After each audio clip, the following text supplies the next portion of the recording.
پوچھ رہا تھا کہ تم علماء دیوبند بیان میں کیوں کہتے، ابھی یاد آیا۔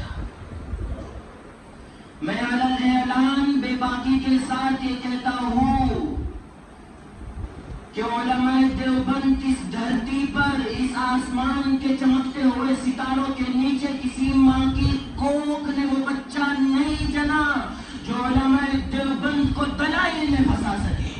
بے تاج بادشاہ علماء دیوبند، رب نے علماء دیوبند کو ہر میدان میں ہیرے دیے ہیں، ہیرے انمول ہے۔ انمول کیا مانا؟ انمول جس کی کوئی قیمت نہیں لگائی جا سکتی، انمول ہے۔ سونا تو سونا نہیں کہہ رہا میں، ہیرے کہہ رہا ہوں، ہیرے۔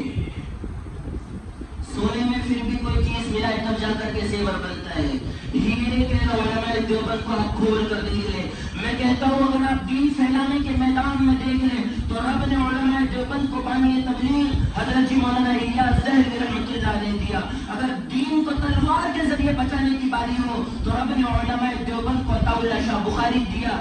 دین کے ذریعے جب بھی بات آتی ہے کہ دین کو بچایا جائے تلوار کے ذریعے تو رب نے علماء دیوبند کو ملا عمر دیا۔ اور اگر علماء دیوبند علماء احناف پر جب بھی کوئی اعتراض آئے ہیں، جب بھی کوئی سوالات کھڑے کیے گئے ہیں تو ختم نبوت زندہ باد کا نعرہ لگانے والا ایک مرد جلال نظر آتا ہے جسے آج دنیا سید عطا اللہ شاہ بخاری کے نام سے جانتی ہے۔ میرے دوستوں، لوگ آج کہتے ہیں نا کہ ہم تو کل آئے ہیں اور یہ تو کل مدرسہ ان کا بنا ہے، ہم تو برسوں سے یہاں پر ہیں، یہ دیوبند والے کیا ہے۔ مجھے اپنے آپ پر فخر ہے کہ میری نسبت اللہ نے بڑی اونچی بنائی، ہماری نسبت اللہ نے بڑی اونچی بنائی ہے کہ ہم براہ راست روحانی طور پر ہماری نسبت محمد عربی صلی اللہ علیہ وسلم سے ملتی ہے۔ کیسے ملتی ہے؟ ہمارے بڑے، ہمارے سر کے تاج، ہمارے مشفق و مربی، حجت الاسلام والمسلمین، قاسم العلوم والخیرات حضرت مولانا محمد قاسم صاحب نانوتوی رحمۃ اللہ علیہ نے علم حاصل کیا اپنے استاد شاہ عبد الغنی سے، اور شاہ عبد الغنی نے علم حاصل کیا شاہ اسحاق سے، اور شاہ اسحاق نے علم حاصل کیا شاہ عبد العزیز سے، شاہ عبد العزیز نے شاہ ولی اللہ محدث دہلوی سے، اور شاہ ولی اللہ محدث دہلوی نے علم حاصل کیا شیخ ابو طاہر المدنی سے، شیخ ابو طاہر المدنی نے علم حاصل کیا احمد بن محمد سابعی سے، احمد بن محمد سابعی نے علم حاصل کیا شیخ حسام الدین صاحب کنز العمال سے، اور شیخ حسام الدین نے علم حاصل کیا ربیع ابن سری سے، ربیع ابن سری نے علم حاصل کیا امام ابو عیسیٰ ترمذی سے، امام ابو عیسیٰ ترمذی نے علم حاصل کیا حضرت امام بخاری سے، امام بخاری نے علم حاصل کیا حضرت حماد سے، حضرت حماد نے علم حاصل کیا عبداللہ ابن مبارک سے، عبداللہ ابن مبارک نے امام ابو حنیفہ سے، اور امام ابو حنیفہ نے انس بن مالک سے، اور حضرت انس بن مالک نے عبداللہ ابن مسعود سے،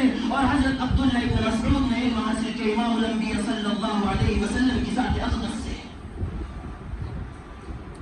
میں کہتا ہوں دیوبند کی عظمت کو ترازو میں نہ تول، تو ہر دور میں انمول رہا ہے۔ کیا بات کرتے ہو کہ جنگ آزادی میں ہندوستان کا کوئی حصہ نہیں ہے، مسلمانوں کا، یہاں کے علماء اکرام کا کوئی حصہ نہیں ہے؟ انہوں نے تو خون کی ندیاں بہا دی تب جا کر یہ دین ہم تک پہنچا ہے، یوں نہیں پہنچ گیا۔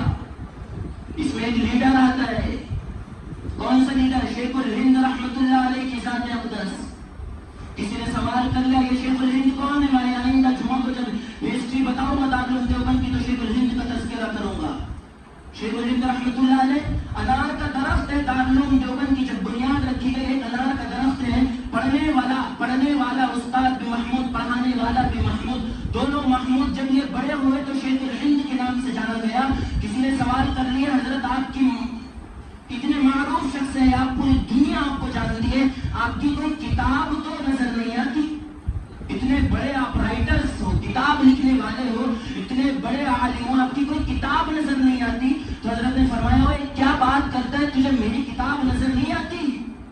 فرمایا اگر قرآن کریم کے علم میں تمہیں میری کتاب دیکھنی ہو تو علامہ شبیر احمد عثمانی کو دیکھ لے، اور اس کے بعد علم حدیث میں کوئی کتاب دیکھنی ہو تو علامہ سید انور شاہ کشمیری کو دیکھ لے، فقاہت کے میدان میں دیکھنا ہے تو مفتی عزیز الرحمان، مفتی کفایت اللہ کو دیکھ لے، جدوجہد کے میدان میں اگر دیکھنا ہے تو میرے ایک شاگرد عبید اللہ سندھی کو دیکھ لے، اور اگر دین پھیلانے کے معاملے میں دیکھنا ہے تو میرا الیاس، حضرت جی مولانا الیاس صاحب رحمۃ اللہ علیہ کی ذات اقدس کو دیکھ لے کہ جب حضرت نے پانی پت کے علاقے میں تبلیغ کا کام شروع کیا، آپ کتابیں اٹھائے مکتوبات، جب حضرت مولانا الیاس صاحب رحمۃ اللہ علیہ نے تبلیغ کا کیا، پانی پت کے ایریے میں پہلی مرتبہ گئے ہیں، تو کیا شخصیت کیا ہے مولانا الیاس صاحب کی؟ دبلا پتلا انسان ہے، بڑی عاجزی، بڑی انکساری. جب جاتے ایریے میں اور لوگوں کو کہتا ہے کہ آ جاؤ لوگوں کلمہ پڑھ لو، چلو نماز پڑھ لیں گے. کتابیں اٹھائے، ہزاروں کتابوں میں لکھا ہوا ہے کہ مولانا الیاس صاحب رحمۃ اللہ علیہ کو پتھر مارتے تھے. یہ بزدل نہیں تھا الیاس، یہ پتھر اس لیے کھا رہا ہے کہ پتہ ہے میرے نبی کو طائف میں پتھر پڑے ہیں. یہ علماء دیوبند کی داستان ہے، اور ہم اس نعمت پر شکر کرتے ہیں کہ اللہ تبارک و تعالی نے صحابہ کرام والی جیسی نعمت دی، کہو ہم اس پر اللہ کا شکر کرتے ہیں. قرآن اور حدیث اللہ نے ہمیں دیا، ہم اس پر اللہ کا شکر کرتے ہیں. صحابہ کرام دیے، علماء دیوبند سے ہماری نسبت اللہ نے جوڑ دی، ہم اس پر بھی اللہ کا شکر کرتے ہیں.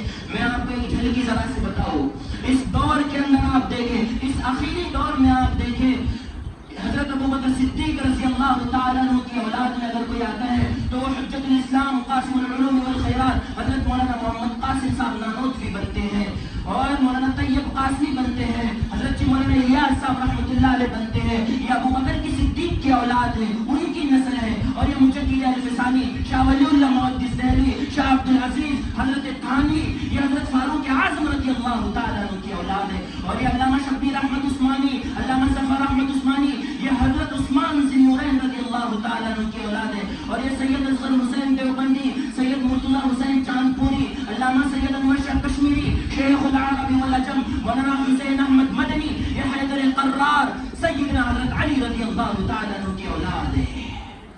اس لیے میں کہتا ہوں کہ اللہ تعالیٰ نے ان تمام پھولوں کو جمع کر کے ایک گلدستے میں ہمیں دیا ہے کہ لوگوں ان کا احترام کرو. جہاں صدیق کے وارث بھی ہو، فاروق اعظم کے وارث بھی ہو، عثمان ذی نورین کے وارث بھی ہو، علی مرتضیٰ کے وارث بھی ہو، خاندان صدیقی سے حضرت نانوتوی جہاں ہو، خاندان فاروقی سے حضرت تھانوی جہاں ہو، خاندان عثمانی سے مولانا شبیر احمد عثمانی جہاں ہو، خاندان حیدری سے مولانا سید ارشد مدنی، مولانا محمود مدنی، شیخ العرب والعجم مولانا حسین احمد مدنی، اور سید علامہ انور شاہ کشمیری جہاں ہو، اس مرکز کا نام دارالعلوم دیوبند ہوتا ہے.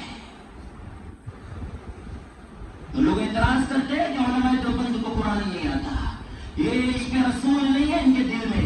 عشق رسول کی کیا بات کرتے ہو؟ قاسم العلوم والخیرات علامہ نانوتوی رحمۃ اللہ علیہ سے کسی نے پوچھ لیا کہ حضرت آپ مدینہ المنورہ میں آئے ہو، آپ نے 11.5 کلومیٹر پہلے چپل کیوں اتار دی؟ عشق رسول تو دیکھیے، مدینہ المنورہ میں 200 سال پرانی بات کر رہا ہوں. مدینہ المنورہ میں کوئی ہائی وے نہیں ہے، انٹچ کوئی روڈ نہیں ہے، پتھریلا علاقہ ہے. خادم کہنے لگا حضرت آپ نے 11.5 کلومیٹر پہلے آپ نے مدینہ سے باہر چپل اتار دی. تو حضرت نے جواب دیا، اوے میں پسند نہیں کرتا کہ قاسم العلوم کی، قاسم نانوتوی کی چپل وہاں پڑ جائے جہاں 1400 سال پہلے امام الانبیاء کا جوتے مبارک پڑا ہو. مولانا رشید احمد گنگوئی کو کسی نے کھجور لا کر دیا، مدینے کی اجوا کھجور، تو حضرت نے طالب علموں میں تقسیم کر دیا اور فرمایا کہ کھا کر کے گٹلیاں مجھے لا کر دے دینا. جب گٹلیاں لا کر حضرت کے پاس جمع کی، حضرت نے گٹلیوں کو سکھایا اور پھر ساون دستے میں کوٹ کر پھر اسے روزانہ صبح 1 پھکی کھا لیا کرتے تھے. تو مرید کہنے لگا حضرت کھجوریں تو کھا لی، وہ تو یقیناً برکت ہوتی ہے اس میں، یہ تو گٹلیاں ہے، اس کا کیا کرو گے؟ فرمایا ارے یہ تو مدینے کی کھجور کی گٹلیاں ہے، خدا کی قسم میرا عقیدہ یہ ہے کہ مدینے کی مٹی میں بھی شفا ہے. یہ علماء دیوبند ہے. باتیں اتنی ساری میرے ذہن میں آ رہی ہے لیکن وقت اجازت نہیں دیتا. انشاءاللہ آئندہ ہفتے، آئندہ جمعہ کو آپ حضرات سے ریکویسٹ ہے کہ آپ پہلے آ جائیں، جلدی آ جائیں. تو شروع سے ہی میں تاریخ جو باقی رہ گئی ہے 150 سالہ تاریخ 1857 کے بعد سے 1947